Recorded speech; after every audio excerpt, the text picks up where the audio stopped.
in 10.000 al Brennero per difendere l'agricoltura e l'allevamento italiano. Sono partiti anche dalle campagne di tutto il Veneto in migliaia per far sentire la propria voce in un momento di crisi.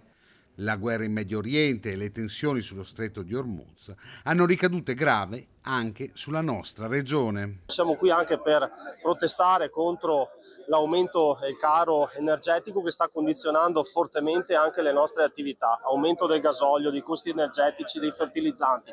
Siamo qui anche per manifestare basta guerra, mettiamoci su un tavolo, dialoghiamo e cerchiamo di risolvere questa situazione che oggi sta provocando tantissimi danni economici alle nostre aziende.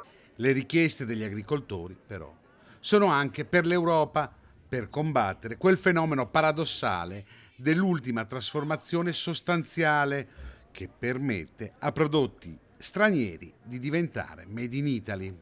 Cosce di pollo che diventano magicamente, pur provenienti dal Sud America, crocchette di pollo italiano, cagliate ucraine che diventano mozzarelle italiani, carciofi egiziani che vengono tagliati e messi sott'olio che diventano carciofini sott'olio italiani, prosciutti che provengono dall'Olanda e solo perché salati diventano improvvisamente e magicamente prosciutti italiani.